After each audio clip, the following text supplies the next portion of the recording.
Hola, buenas tardes a todos nuestros hermanos que nos acompañan, a todos nuestros amigos que están con nosotros también en esta reunión de predicación del Evangelio. Eh, no sabemos cómo entra en los hogares y las personas que hay distribuidas ahí probablemente en un comedor, tomando una taza de té, disfrutando de la hora de la 11, y queremos compartir la palabra, el Evangelio, la buena noticia, que en Cristo hay salvación. Quiero que leamos en el libro de Salmos, el capítulo número 36. Salmos, el capítulo número 36, en sus Biblias. El título de este salmo lleva es La misericordia de Dios. Y es precisamente quizás la palabra que sintetiza o resume el desarrollo de la totalidad de los 12 versículos. Vamos a leer desde el versículo 1 hasta el versículo 12 y dice: la iniquidad del impío me dice al corazón, no hay temor de Dios delante de sus ojos. Se lisonjea, por tanto, en sus propios ojos, de que su iniquidad no será hallada y aborrecida. Las palabras de su boca son iniquidad y fraude. Ha dejado de ser cuerdo y de hacer el bien. Medita maldad sobre su cama, está en camino no bueno, el mal no aborrece. Jehová, hasta los cielos llega tu misericordia y tu fidelidad alcanza hasta las nubes. Tu justicia es como los montes de Dios, tus juicios abismo grande. Oh Jehová, al hombre y al animal conservas. Cuán precioso, oh Dios, es tu misericordia. Por eso los hijos de los hombres se amparan bajo la sombra de tus alas. Serán completamente saciados de la grosura de tu casa, y tú los abrevarás del torrente de delicias. Porque contigo está el manantial de vida, en tu luz veremos la luz. Extiende tu misericordia a los que te conocen, y tu justicia a los rectos de corazón. No venga pie de soberbia contra mí, y mano de impíos no me mueva. Allí cayeron los hacedores de iniquidad, fueron derribados y no podrán levantarse. Hasta aquí en la lectura en esta tarde. El Salmo 36 es considerado como un salmo sapiencial, un salmo de meditación, y es un salmo que está marcado por contrastes. Uno de los contrastes y uno de los temas que podemos quizás subdividir dentro del salmo es el camino del hombre, versículos del 1 al 4, el camino del justo, de los versículos del 5 al 9, y la respuesta personal, los versículos del 10 al 12. Y lo interesante es que todo esto lo podemos visualizar y lo podemos encerrar también entre dos paréntesis. El primer paréntesis es del 1 al 4, los versículos del 1 al 4, y cerramos el paréntesis en el versículo número 12. El otro paréntesis entre los versículos del 5 al 9, y cerramos el paréntesis con los versículos 10 y 11. Cada una de estas zonas nos va a dar una respuesta. Bien. La necedad del hombre, versículos del 1 al 4. La iniquidad del impío dice al corazón, no hay temor de Dios delante de sus ojos. No hay temor de Dios delante de sus ojos. La iniquidad del impío me dice al corazón, no hay temor de Dios. El principio de la sabiduría es el temor de Jehová, dice un proverbio. Y el sentido y el énfasis que va a desarrollar el argumento de estos 4 versículos tiene relación directa con el temor de Dios. Y acá ese temor no está asociado a quizás directamente a un respeto, un sumo respeto que uno pudiese entender por temor a Dios, sino que tiene relación y está enfatizando que el hombre no tiene miedo o terror. Hay un miedo, hay un terror en relación a quién es Dios. Y el hombre no tiene temor de Dios, el hombre no tiene miedo de Dios, el hombre no tiene este terror de Dios, este miedo. Este miedo implica que describe algo que puede ocurrir y que va a detener el actuar de los hombres. Este terror tiene relación con que lo que tú estás haciendo, aquello que tú estás desarrollando, aquellas actividades, pensamientos del corazón que tú haces, implica y te va a llevar a detenerte. Va a llevar que este temor, este terror, este miedo implica que tus acciones van a ser detenidas. Pero el versículo número 1 dice que no hay temor de Dios. El versículo número 1 dice que el hombre no hay este temor delante de sus ojos.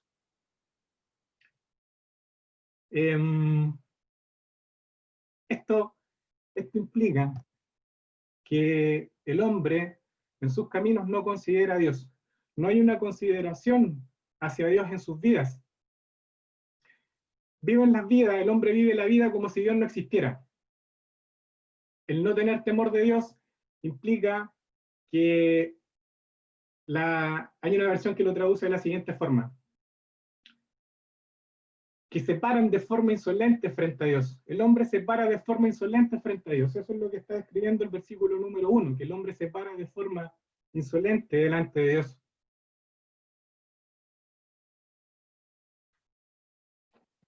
No hay una razón para respetar a Dios. Dios no existe en la vida del hombre, Dios no es parte de la vida del hombre, en su corazón, en lo más profundo de la vida y de la esencia del hombre. Esa es la realidad. Eso es lo que Dios dice en su palabra. Esa es la esencia del hombre sin Dios. Es la esencia y es lo que va a desarrollar las acciones del hombre. Es algo que es natural y está intrínseco en el corazón del hombre, alejado de Dios. Es temerario y desafía a Dios. El hombre desafía a Dios. Eso se conoce como rebelión. El no tener temor de Dios, el que no consideres a Dios en tu vida, implica que tú no vas a detener tus acciones, que tú no vas a detener tus pensamientos, considerando a Dios, sino que de una forma avasalladora vas a desafiar a Dios. Y eso es lo que hace el hombre que no tiene temor de Dios. Versículo número 2, 3 dice: se lisonjea por tanto en sus propios ojos, de que su iniquidad no será hallada y aborrecida.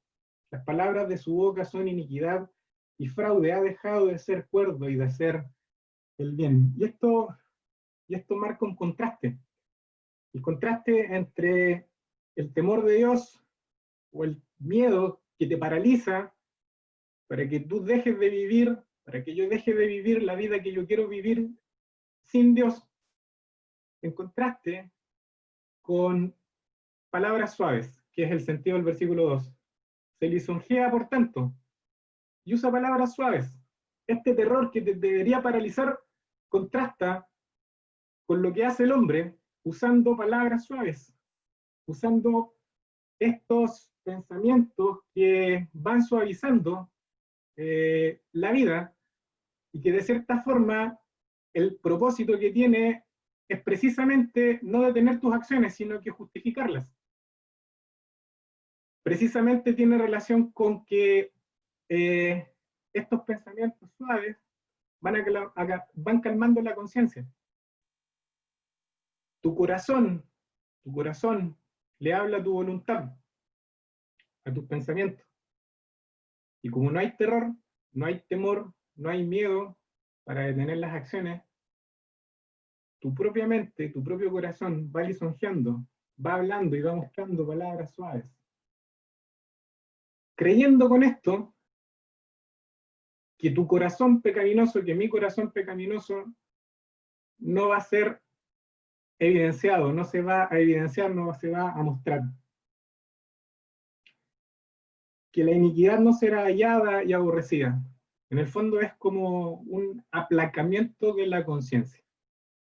Intentas aplacar tu conciencia de forma voluntaria, de forma deliberada, no considerando a Dios en tu vida. Y eso es lo que hacemos todos nosotros como pecadores, eso es lo que nosotros hacemos en nuestra vida sin Dios. no consideramos a Dios. Pero claramente esto no puede ser así, porque esto que la mente y el corazón intenta hacer se ve exteriorizado con nuestras palabras. Esto que nuestra mente intenta aplacar, nuestras palabras echan por la borda todos nuestros intentos por mostrarnos cómo realmente no somos. Este autoconvencimiento de que en realidad somos buenos se ve completamente destruido en el versículo número 3 cuando habla y dice que las palabras que salen de la boca son iniquidad. Las palabras que salen de la boca son iniquidad. ¿Y por qué nosotros lo vemos así? ¿Cómo nosotros lo vemos evidenciado? Precisamente en que estas palabras, estas frases, expresiones, dichos que nosotros lanzamos, dañan a nuestros semejantes, afectan a otras personas. Por lo tanto, aquellos que nosotros tratamos de ocultar, aquello que nosotros tratamos de menguar, aquello que nosotros tratamos de anestesiar en nuestras conciencias, nuestras palabras, lo exteriorizan, dañando a otros. Y eso es el pecado. Así podemos nosotros ver el pecado. Esto que nosotros queremos que no sea hallado, esto que nosotros tratamos de no mostrar. Nuestras palabras nos delatan, nuestras palabras lo expresan. Y esto muestra la necedad del hombre. El 4 dice, medita maldad sobre su cama, está en camino no bueno, el mal no aborrece. Y esto se intensifica. Estas palabras no solamente quedan en palabras, sino que se intensifican en los planes que hace el hombre, en los planes que hace el pecador, en los planes que hace el corazón rebelde nuestro, que no considera a Dios, que no detiene sus caminos, sino que estos planes van y no le importa nada ni nadie. Los planes de nuestro corazón son avasalladores y no respetamos y no consideramos a nuestro prójimo en las cosas que hacemos. No consideramos a nuestro prójimo en las cosas que decimos. No consideramos a nuestro prójimo en los planes que nosotros hacemos en nuestra vida. Ahí se ve claramente evidenciado. Y no le importa nada ni nadie. Y nosotros también lo podemos ver y lo hemos visto a través de nuestros meses, en estos últimos meses, tanto como sociedad, como nosotros en nuestros corazones internamente también. Estas no consideraciones claramente dañan y destruyen, como por ejemplo países que prohíben el despegue de aviones que han comprado ventiladores mecánicos para combatir la pandemia, pero sin embargo las autoridades de esos países no los dejan despegar para proveer y abastecer a sus compatriotas. Esos son planes que no consideran al prójimo. Esos son planes que no consideran a nadie más sino a sí mismo. Y eso es lo que hace el pecado, y eso es lo que nos muestra los versículos del 1 al 4. No hay temor de Dios, no hay consideración para con Dios. Y estos labios profesan iniquidad. Estos labios exhalan iniquidad y estos planes del impío no consideran absolutamente nada. Y esa es tu realidad y esa es mi realidad. Y nosotros lo vivimos. Y los ejemplos sobran. Y los ejemplos en nuestras propias vidas también sobran. De un corazón que no considera a Dios. Un corazón natural que no considera a Dios. Pero así como vemos esto respecto del hombre, vemos un contraste también en los versículos siguientes respecto de Dios. Y hace una comparación, y hay una comparación entre el hombre impío, y la comparación no es con el hombre justo, sino que la comparación es con Dios. La comparación no es con las acciones del hombre justo, sino que las comparaciones con la fuente de las acciones que el hombre justo ejecuta. Y los versículos del 5 al 9 nos muestran el carácter de Dios, nos muestran la bondad de Dios, nos muestran la grandeza del amor de Dios. Jehová, hasta los cielos llega tu misericordia y tu fidelidad alcanza hasta las nubes. El amor leal de Dios y la fidelidad de Dios se ve claramente evidenciada. Y no tiene fronteras. no tiene límites. Es grande, es inmenso, es inconmensurable, no tiene límites, y eso es lo que están describiendo aquí en un lenguaje poético, que la fidelidad de Dios, que el amor leal de Dios no tiene límites. La fidelidad de Dios no tiene límites, el amor leal de Dios no tiene límites. Tu justicia es como los montes de Dios, una justicia que está cimentada firmemente, que es inamovible. Y tus juicios son un abismo grande, oh Jehová, al hombre y al animal conservas. El contraste es el corazón del hombre, perverso, engañoso, más que todas las cosas. La depravación total del hombre que describen estos versículos, así como también son descritos en Romanos los capítulos del 1 al 3, no hay bueno, no hay ni siquiera uno. Ya es un tremendo contraste con el carácter de Dios, con la bondad de Dios, con la majestad de Dios. Nos muestra su amor inagotable, nos muestra su fidelidad, y también nos muestra su carácter justo, y nos muestra sus juicios que son justos. Nos muestra en este carácter justo que Él hace lo correcto, que Él hace lo bueno, al emitir juicios. Y nos muestra, al final del versículo número 8 también, que el propósito final de Dios es la salvación del hombre. Dios se preocupa de su creación, Dios se preocupa del hombre, Dios se ocupa del hombre, así como del hombre también de los animales, lo vemos en el versículo. Conservas, dice, oh Jehová, al hombre y al animal conservas. Al hombre y al animal conservas. Versículo 7, una exclamación, oh cuán preciosa Dios es tu misericordia. Por eso los hijos de los hombres amparan bajo la sombra de tus alas, serán completamente saciados de la grosura de tu casa, y tú los abrevarás del torrente de tus delicias.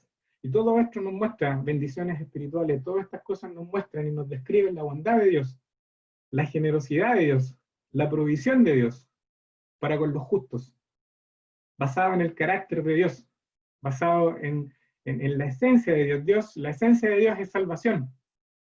Dios es salvación, es parte esencial de su carácter. Y eso nosotros lo podemos y lo vemos y lo vivimos a través de lo que Dios hizo en su amor fiel, en su amor leal, por nosotros pecadores que resistimos a Dios, que no buscamos a Dios. Versículo número 9 dice, porque contigo está el manantial de vida, en tu luz veremos la luz. Y el párrafo cierra con este versículo, porque contigo está el manantial de vida, en tu luz veremos la luz, en tu luz veremos la luz. En tu luz hay vida plena, en tu luz hay plenitud. Él es la vida, y Él es el sostenedor de la vida. En la luz está la esencia de la vida, y eso lo vemos desde Génesis capítulo número 1. Génesis capítulo 1, los primeros versículos. Hágase la luz, y aparece la vida. En tu luz veremos la luz. Y Dios abre nuestros ojos. La luz muestra el camino. En la luz nosotros, y el lenguaje de la luz es un lenguaje figurado a través de la Biblia, y es usado para mostrarnos la verdad. La luz es usada para mostrarnos la verdad, para mostrarnos la justicia, para mostrarnos la vida, para mostrarnos el gozo. Es la que ilumina, y es la que nos muestra la plenitud de la vida, de forma espiritual y de forma física. La luz es la esencia de la vida. Y nosotros podemos después verlo de una forma mucho más nítida, de una forma mucho más clara, cuando nos desplazamos y nos vamos hacia el Nuevo Testamento. Cuando en el libro de Juan, el capítulo número 1, vemos que el verbo se hace carne. Voy a leer el capítulo. El verbo se hace carne, el verbo habita entre nosotros, el Hijo de Dios habita entre nosotros, y nosotros vemos aquella gloria del Padre a través de la obra, a través de la persona de Cristo. Dice el versículo 4, en Él estaba la vida, y la vida era la luz de los hombres, la vida era la luz de los hombres.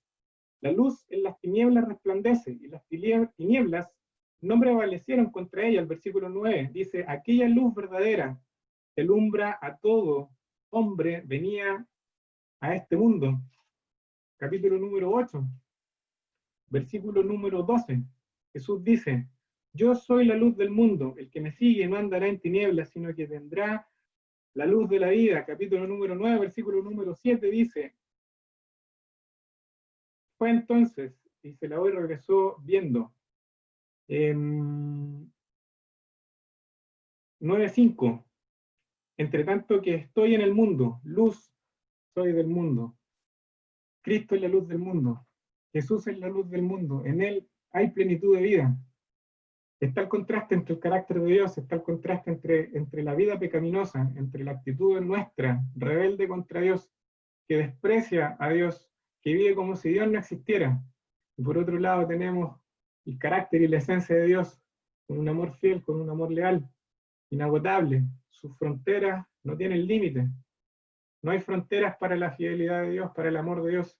Y lo expresa y lo muestra en la persona de Cristo. Él es la luz del mundo. Y en Él hay plenitud de vida, la luz que ilumina. Y Cristo es la luz del mundo. Cierra el párrafo, el párrafo del 1 al 4, con el versículo número 12. Y muestra cuál es el destino de los malvados. Muestra cuál es el destino del impío. Y el destino es destrucción. El destino es aniquilación. Aquel hombre, mujer, que no se arrepiente de sus pecados, que no considera a Dios en todos sus caminos. El versículo número 12 dice que se fueron derribados y no podrán levantarse, derribados sin la capacidad de levantarse. En contraste, los versículos 9 y 10 nos muestra la oración, un corazón rendido. Los versículos del 1 al 4 nos muestran los labios que hablan iniquidad. Y en Isaías capítulo número 6 vemos del versículo 5 al 7 el contraste respecto de la actitud de los labios de un hombre arrepentido, de un hombre que declara y que muestra y que se coloca en el lugar adecuado delante de Dios, reconociendo que es un hombre de labios impuros, es un hombre de labios inmundos, y estos labios inmundos representan y muestran y describen que hay una ausencia del carácter de Dios en su vida, reconoce que Dios no está presente en su vida. Esa es la oración de un hombre frente a la majestad de Dios, y esa es la oración que el Señor quiere que tú y yo hagamos delante de Él. Cristo Jesús vino al mundo a buscar y a salvar lo que se había perdido. En Él hay salvación. Y el libro de Lucas, el capítulo número 23, versículo número 44, muestra su carácter justo y su carácter de juicio. Cuando Cristo es desamparado por el Padre, cuando estando crucificado, cuando estando en la cruz del Calvario, hay 3 horas de tinieblas, y para que tú tengas vida plena, para que tú y yo podamos disfrutar de esta luz, Él desciende a las profundidades más densas de la oscuridad. Él desciende a la densidad de la oscuridad, de la soledad total, plena, siendo desamparado por el Padre, bajando hasta el infierno, absorbiendo toda la oscuridad del pecado, todo el justo juicio. Ahí se ve el carácter justo de Dios, todo el justo juicio de Dios cae sobre Él, cae sobre la persona de Cristo en la cruz del Calvario. Y Él vive aquella densidad de tinieblas, de desamparo, de oscuridad que tú y yo merecemos por causa de nuestro pecado. Y en Él hay salvación. Y Él vive como sustituto tuyo y mío, muestra su amor inagotable, muestra su carácter. Dios muestra su carácter justo y muestra su justicia al castigar el pecado, al morir en el lugar tuyo por tu rebelión, al morir en el lugar mío por mi rebelión, para que tú y yo podamos ver la luz, para que tú y yo podamos vivir una vida plena en Cristo. Él es la luz del mundo, pero tuvo que ser desamparado para que tú y yo pudiéramos ser amparados. Tuvo que descender hasta las profundidades de las tinieblas más oscuras y densas por causa de tu pecado, para poder salvarte a ti. Él se ocupa de ti, Él se ocupa de mí. Él nos da la salvación, Él nos da la plenitud de la vida. En tu luz veremos la luz, en tu luz hay plenitud de vida. La decisión es tuya. ¿Qué vas a preferir? ¿Qué vas a hacer? ¿Seguir viviendo tu vida como tú quieres vivirla, en ausencia de Dios, despreciando a Dios? La Biblia aquí lo declara, tu destino es claro, destrucción. Si tú sigues en esa senda, si tú sigues viviendo tu vida como si Dios no existiera, queriendo hacer lo que tú quieres hacer, aplacando tu conciencia, Dios dice en su palabra que el destino tuyo es el infierno, la condenación. Pero si tú escoges a Cristo, en Cristo hay plenitud de vida. Él ya pagó y vivió el infierno que tú y yo merecemos. Él pagó el precio por tu pecado, por mi pecado. Y Él nos da vida eterna, Él nos da la plenitud de la vida en la persona de Cristo. Cree en el Señor Jesucristo y serás salvo. Que el Señor bendiga su palabra a esta hora. Amén. Bueno, damos las gracias a nuestro hermano Erwin por esta primera parte del mensaje. Le vamos a dar el paso a nuestro hermano Marco para que nos presente el Evangelio también en una segunda parte. Adelante, hermana Marco, muchas gracias. Gracias, Andrés. Gracias a Erwin por su enseñanza, su mensaje, por llevarnos a la lectura de la palabra del Señor, por llevarnos a mirar al Señor, por llevarnos a mirar la cruz, por recordar que somos pecadores. Y es el sentido de esta reunión de predicación del Evangelio. Porque somos pecadores, está este mensaje. Porque nuestra vida contrastada con la vida de santidad de Dios nos hace en una condición de perdidos, de pecadores extraviados, ajenos. Y el mensaje de este domingo por la tarde es justamente presentar a Cristo, hablar de Cristo, hablar de la obra de la obra de la cruz. Y que nuestros amigos que están escuchando, hay muchas conexiones, no sabemos cómo la lectura, la palabra llega al corazón, cómo entra en las casas, como decía el hermano Erwin. En su casa hay diferentes situaciones o lugares donde usted está conectado, pueden estar escuchando cerca suyo, quizás sus hijos, sus cercanos.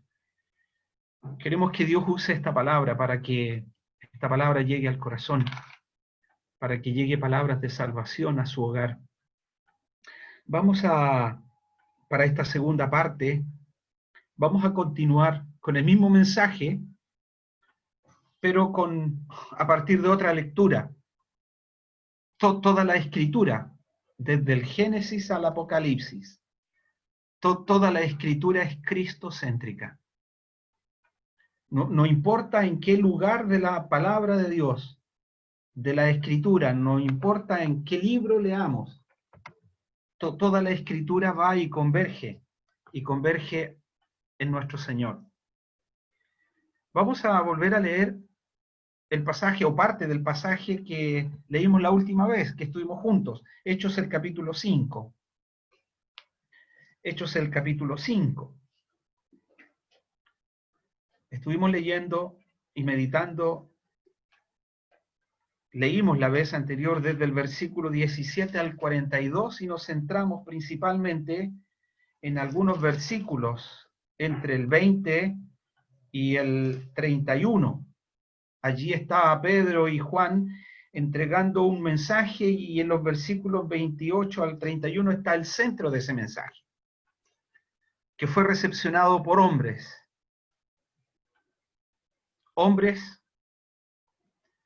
religiosos en ese caso, pero un mensaje que no solo es destinado para hombres religiosos, sino también para hombres comunes como nosotros. Cuando este mensaje llega al oído de ellos, dice el versículo 33, ellos cuando oyen esto, ellos se enfurecen y querían matarlos. Mire el efecto que produce la palabra en el corazón de las personas que escuchan. Hay algunos que escuchan el mensaje y son indiferentes al mensaje. Un hombre que escuchó el mensaje dijo una vez, mira, ya te oiremos otra vez. En otra ocasión, este mensaje fue ni siquiera recepcionado. Los que le oyeron se alejaron. Y para muchos el mensaje no tiene importancia. Pero el hombre es responsable de este mensaje. Para otros, el mensaje produce este efecto. Contrasta y muestra la maldad que hay en el corazón de ellos y hombres que se creen muy buenos, hombres que se creen intachables para la sociedad. El mensaje les afecta a tal punto que por este mensaje ellos se enfurecen y miren lo que querían llegar a matarlos.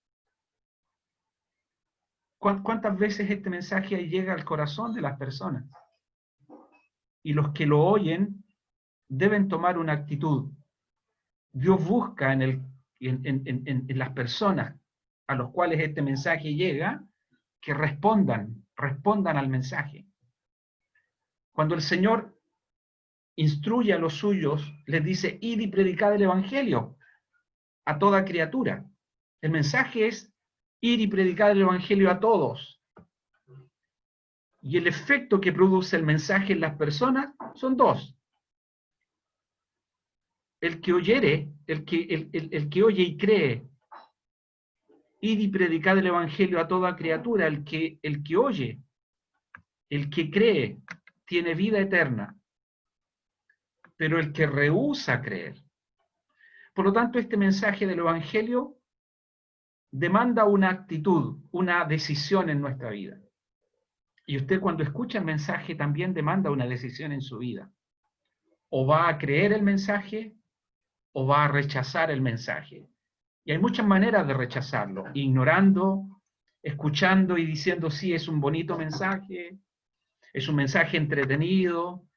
Esperamos que usted esté en esta tarde y nuestra oración a Dios es que el Señor abra su corazón y no tan solo esté ocupando un tiempo de entretención porque está confinada. Y qué mejor que escuchar.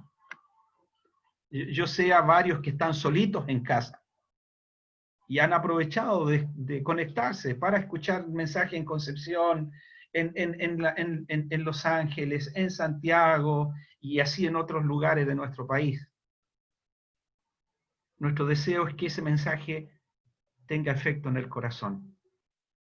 Aquí este mensaje, ellos, dice el versículo 33, ellos oyeron esto, se enfurecieron y querían matarlos. Estoy leyendo Hechos capítulo 5, versículo 34. Entonces levantándose en el concilio un fariseo llamado Gamaliel, doctor de la ley, venerado de todo el pueblo, mandó que sacasen fuera por un momento a los apóstoles. Y luego dijo, varones israelitas, mirad por vosotros lo que vais a hacer respecto a estos hombres. Porque antes de estos días se levantó Teudas diciendo que era alguien. A este se unió un número como de 400 hombres, pero él fue muerto y todos los que le obedecían fueron dispersados y reducidos a nada. Después de este se levantó Judas el Galileo en los días del censo y llevó en pos de sí a mucho pueblo. Pereció también él y todos los que le obedecían fueron dispersados. Y ahora os digo, apartaos de estos hombres y dejadlos, porque si este consejo o esta obra es de los hombres, se desvanecerá. Mas si es de Dios, no lo podréis destruir. ¿No seáis tal vez hallados luchando contra Dios? Paréntesis. Usted está aquí escuchando este mensaje. No se encontrará, no se hallará en usted tal vez que está luchando contra Dios. cuando oye este mensaje? Continúo la lectura. Y convinieron con él, y llamando a los apóstoles, después de azotarlos, les intimidaron que no hablasen en el nombre de Jesús, y los pusieron en libertad. Y ellos salieron de la presencia del concilio gozosos de haber sido tenidos por digno de padecer afrenta por causa del nombre. Y todos los días en el templo y por las casas no cesaban de enseñar y predicar a Jesucristo. Todos los días en el templo y en las casas no cesaban de enseñar y predicar a Jesucristo. Quiero llamar la atención a algo de la parte final de esta porción. Y hay tres pensamientos que quiero llamar la atención, a tres versículos. Primero al versículo 38. Dice el versículo 38, a la mitad del versículo, dice, porque si este consejo o esta obra es de los hombres, se desvanecerá. Mas, o pero, si es de Dios, no la podréis destruir. La obra de Dios, dice aquí, si es de Dios, aquí lo dice un hombre religioso. Si esta obra es de Dios, no la podréis destruir. Eso es lo que dice el versículo 38 y 39. Y esto es lo primero que quiero llamar la atención, a la obra de Dios. Lo segundo que quiero llamar la atención está en el versículo 40 y 41. Ellos convinieron, después de azotarlos, le intimidaron y le dijeron, no hablen en el nombre de Jesús. Fíjense que el nombre de Jesús es un nombre que divide. Es un nombre que en este caso hace tomar una posición. Y el nombre de Jesús en las Escrituras es un nombre que también a nosotros nos hace tomar una posición. Ellos prohibieron, intimidaron que no hablasen en el nombre de Jesús. Y luego los ponen en libertad. Ellos salen de la presencia gozosos de haber tenido por digno de padecer afrenta por causa del nombre de Jesús. Y eso es lo segundo que quiero llamar la atención, el nombre de Jesús. ¿Quién es Jesús? ¿O qué es Jesús para usted? ¿Es este nombre importante en su vida? Nombre glorioso, el nombre de nuestro Señor Jesucristo. Entonces tenemos la obra de Dios, versículos 38 y 39, el nombre de Jesús, versículo 40 y 41, y lo tercero que quiero llamar la atención es, y todos los días en el templo y por las casas, aquí estamos, en las casas, aquí están las casas. Ellos todos los días en el templo, por las casas, no cesaban de enseñar y de predicar a Jesucristo. En las casas, predicando el Evangelio de nuestro Señor Jesucristo. La obra de Dios, si esta obra es de los hombres, se desvanecerá. Pero si esta obra es de Dios, no la podéis destruir.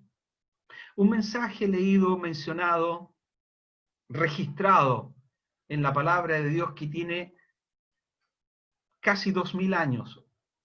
2000 años fue mencionado esto, que esta obra encomendada, esta obra realizada, esta obra que si era de los hombres, se destruía. ¿Cuántos se han levantado? Aquí Gamaliel menciona a dos hombres que arrastraron sobre sí mucha gente con un mensaje, muchos seguidores, pero no fueron obras de Dios, por eso se destruyeron. Pero hay una obra que viene del cielo. Es una obra que viene de Dios. Es una obra que es de Dios para los hombres, que nace en el corazón de Dios. en un corazón de un Dios, como escuchamos, un Dios justo, de un Dios misericordioso, de un Dios compasivo. No es una obra que quedó guardada en el corazón de Dios, sino una obra que se desborda hacia la humanidad.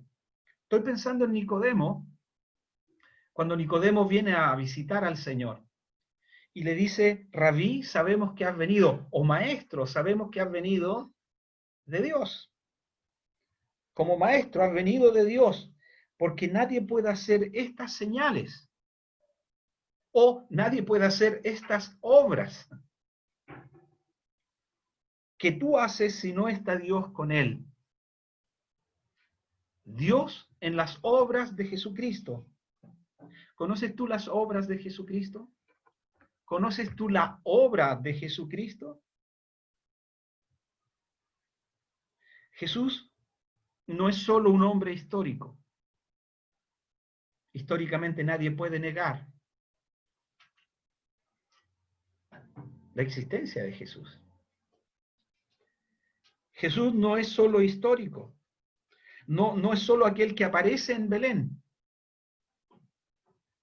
y del cual recordamos cada Navidad, de aquel que nace en Belén y que trae un mensaje hermoso, ¿verdad?, para la humanidad. Un mensaje que inunda el corazón, que envuelve los hogares. Bueno, nosotros, que los hogares en la cristiandad, porque hay hogares en el mundo donde jamás han escuchado el nombre de Jesús. Nosotros estuvimos en una ciudad y nos encontramos una Navidad de invierno en esa ciudad. Y saben que salimos a recorrer por la ciudad, por el barrio, cuánto testimonio o cuántas personas habían con un testimonio acerca de Jesús. ¿Y cómo lo percibíamos? Un lugar con una luz encendida que indicaba que en ese hogar estaban celebrando el nacimiento de Jesús. O había una luz con una cruz que irradiaba en la ventana, y saben, muy pocos hogares encontramos donde había un testimonio de Jesús. Muy poquitos. Y muchos de esos hogares jamás ellos han escuchado el nombre de Jesús. Y no tan solo Él es histórico, no tan solo Él es un gran maestro que hay que escuchar y seguir, como Nicodemo le dijo: Rabí, sabemos que has venido de Dios y que cautiva multitudes. Sí, el Señor es un hombre histórico, el Señor es un maestro, y quizás Él es digno de imitar, porque Él está lleno de compasión, Él está lleno de bondad, Él está lleno de misericordia, y que aquel hombre que se impregna de estas cosas va a hacerle muy bien a la sociedad.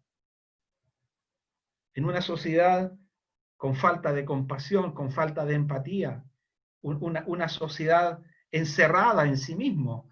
Y quizás esta situación que nos estamos viviendo nos encierra mucho más todavía. Nos hace ser más personales, nos hace ser más individualistas. Pero Jesús estaba lleno de compasión. Jesús salía a las ciudades, recorría las aldeas, visitaba. Y esta es la obra que el Padre le había encomendado, y en esta obra Él estaba gozoso y dichoso de hacerlo, porque Él recorría las aldeas, predicando el Evangelio del Reino. Él visitaba las ciudades, como mi hermano Erwin mencionaba, y mostrando a aquel que era la luz del mundo, aquel que era el pan vivo que descendió del cielo, aquel que trajo el verdadero pan, aquel que trajo la verdadera luz que ilumina a todos. La obra de Dios. Y en Juan el capítulo 5, versículo 29, el Señor responde y les dice: y esta es la obra de Dios, Gamaliel dijo, si esta obra es de Dios, no la podéis destruir. Y el Señor dijo, y esta es la obra de Dios. Esta es la obra que permanece, esta es la obra que ha permanecido por los cientos de años. Esto es el mensaje y la obra que se ha propagado. Y esta es la obra de Dios. Dijo el Señor, que creáis en aquel que ha enviado, que creáis en aquel que ha enviado, en aquel que Dios ha enviado. Jesús, en su oración en el capítulo 17 de Juan, él dice así, orando a su Padre, dice, así como tú me enviaste. Así como tú me enviaste. Y cuando hablaba de que Jesús es más que un personaje histórico, Jesús se extiende desde la eternidad, porque Él es Dios. Él es el mismo Dios que ha existido desde siempre, que ha cohabitado con el Padre desde siempre. Él es el eterno Dios, que en el cumplimiento del tiempo descendió, nace de una mujer virgen, nace bajo la ley, nace para redimir, para libertar a todos los que estaban oprimidos. En el texto dice por la ley, pero hay otro pasaje también que, como lo menciona Isaías, que él vino para liberar a los hombres, aquellos que estaban siendo oprimidos por el diablo. Y la obra de Dios nos lleva a la cruz de Cristo. Como dice 2 Corintios, el capítulo 5, dice que Dios estaba en Cristo, allí en la obra de la cruz. Dios estaba en Cristo reconciliando consigo al mundo, no tomándoles en cuenta a los hombres sus pecados. Dice, y nos encargó o encomendó la palabra de la reconciliación. Al que no conoció pecado, por nosotros lo hizo pecado, para que nosotros fuésemos hechos justicia de Dios en él. La obra de Dios. Si esta obra, dijo Gamaliel, si esta obra es de Dios, no la podéis destruir. Y la obra que no se podrá destruir nunca, la obra que Satanás intentó destruir y que puso tropiezo para que el Señor no llegara a la cruz, fue la obra realizada por el Señor allí en la cruz. La obra de salvación, la obra de perdón. Como dice Isaías, Jehová carga en él el pecado de todos nosotros. Aquel que es puro, sin mancha, aquel que no conoció pecado, aquel se hizo pecado por nosotros, para que nosotros fuésemos hechos justicia de Dios, para que Dios nos declare justos. Nosotros somos pecadores, Dios dio una sentencia, somos pecadores, usted y yo somos pecadores.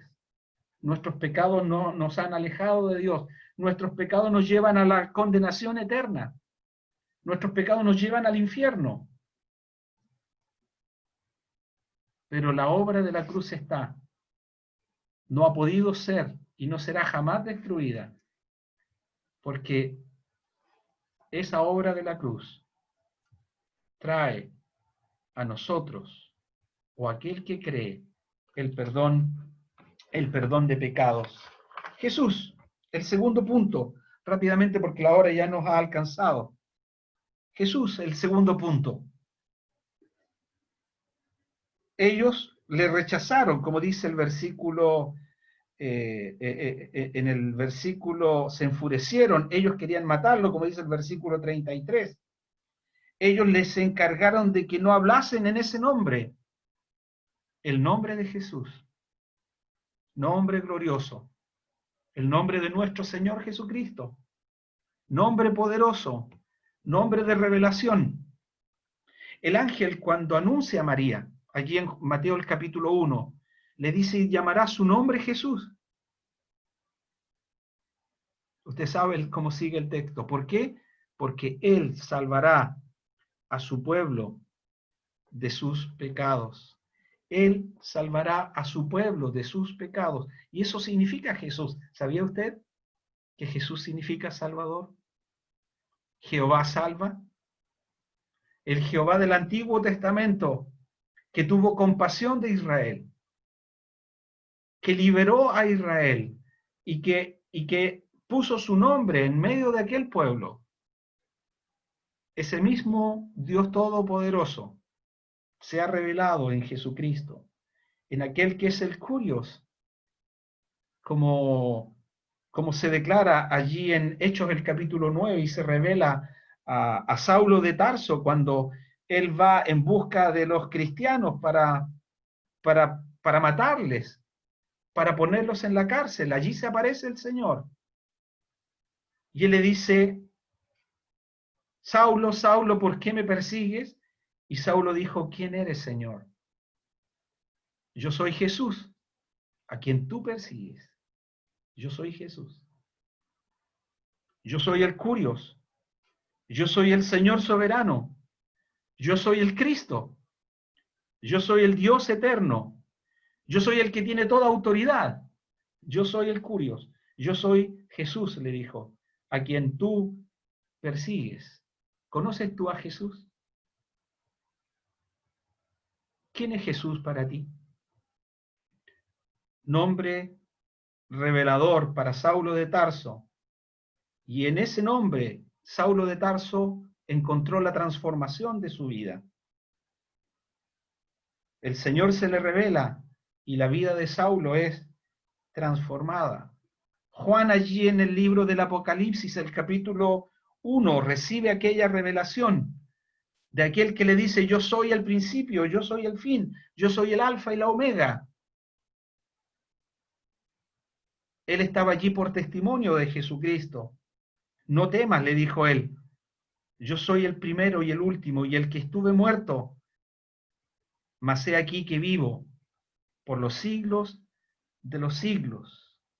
Él es el nombre glorioso, aquel nombre que es sin igual, aquel nombre que no tiene comparación. En Filipenses, el capítulo 2, el versículo 9, se nos dice, por lo cual Dios también le exaltó hasta lo sumo y le dio un nombre, para que en el nombre de Jesús se doble toda rodilla de los que están en los cielos, de los que están en la tierra y los que estén debajo de la tierra, para que toda lengua confiese que Jesucristo es el Señor, para gloria de Dios Padre. Ese mismo Jesús que fue rechazado aquí por estos religiosos en Hechos el capítulo 5, ante ese mismo Jesús se doblará toda rodilla, como se nos revela allí en Apocalipsis el capítulo 20, ante el juicio del gran trono blanco, delante del cual estaban grandes y pequeños, de pie ante el Señor. Los libros fueron abiertos y el libro de las obras fue abiertas y el libro de las obras testimoniaba, daba evidencia de que todos los que estaban en aquel lugar habían rechazado el nombre de Jesús.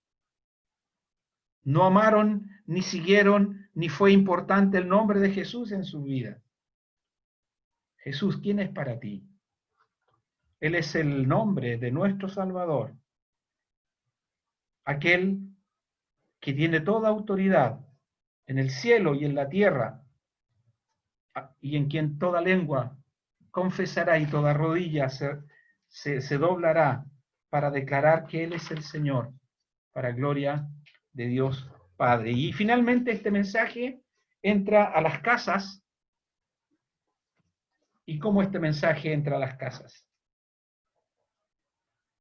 No lo voy a leer, solo les voy a indicar 3 casas que el Señor visitó.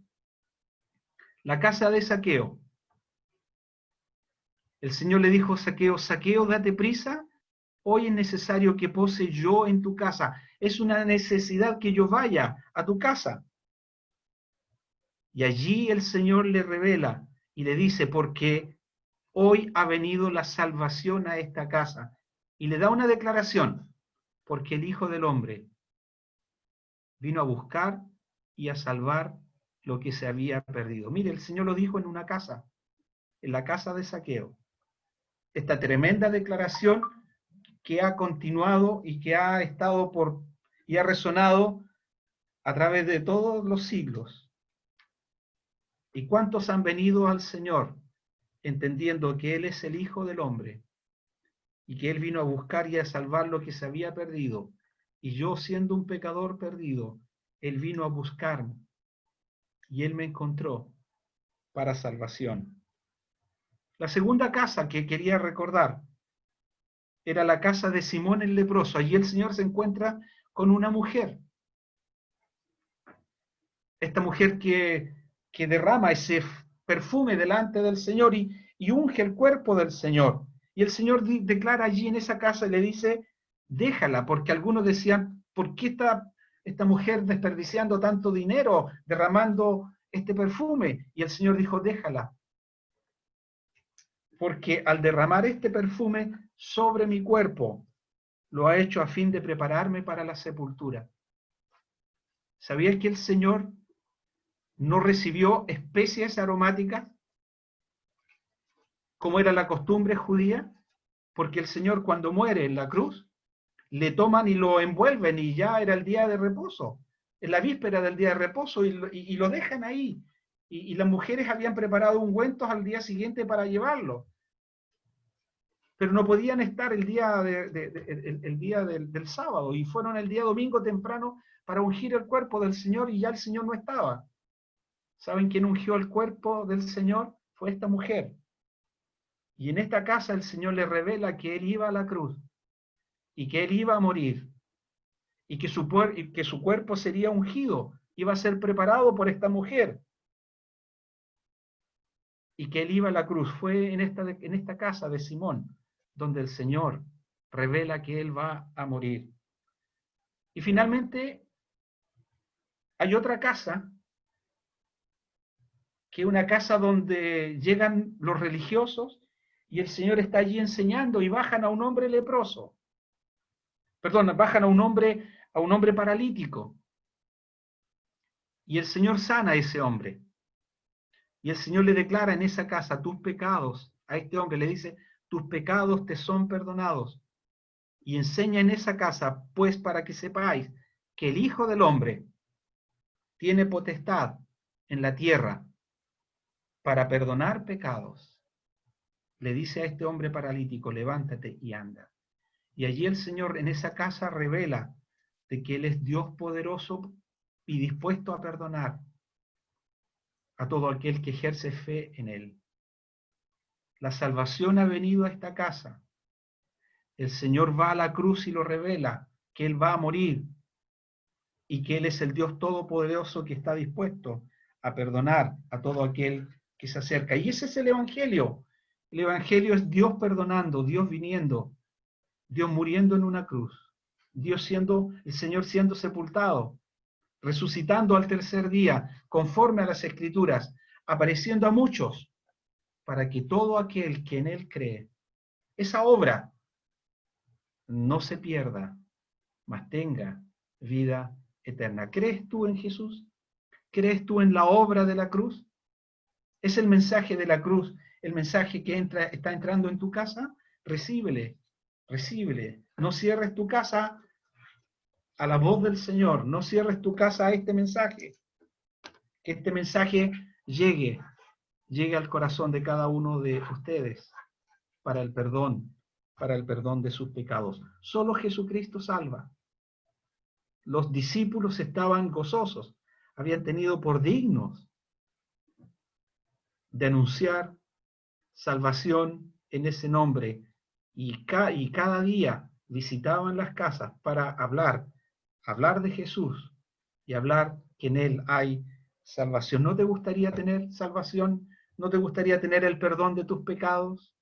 Recíbele. Si aún no eres del Señor, recíbele. Él salvará, Él te perdonará. No hay otro nombre más glorioso que el nombre de Jesús, ante el cual se doblará toda rodilla y toda lengua confesará que Él es el Señor, para gloria de Dios Padre. Que el Señor bendiga su palabra y vamos a orar para terminar esta reunión. Padre nuestro, te damos gracias por tu palabra doblemente presentada.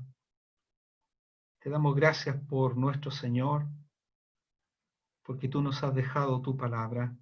Tu palabra es vida, tu palabra es eficaz, tu palabra es más cortante que toda espada de dos filos, penetra hasta partir el alma, penetra hasta partir nuestros interiores, discierne los pensamientos y las intenciones del corazón. Queremos, nuestro Padre, que el Evangelio de nuestro Señor pueda ser recibido y el Evangelio pueda transformar el corazón duro y de piedra en un corazón de carne, en una nueva vida, en una vida nueva, en una vida que busca y ama al Señor, en una vida que disfruta el perdón de sus pecados. Queremos, nuestro Dios, darte gracias por este mensaje que permanece aún, porque es un mensaje que viene del cielo y está disponible para todos nuestros amigos, todos aquellos que quieran escuchar y recibir este mensaje. Bendice tu palabra, bendice la doble presentación del Evangelio y queremos que tu palabra permanezca en nuestro corazón y que pueda ser recibida y creída para la gloria de tu nombre. Gracias, Señor. Bendice a cada uno de los que escucharon y los que escucharán este mensaje. En el nombre de nuestro Señor Jesucristo. Amén. Amén.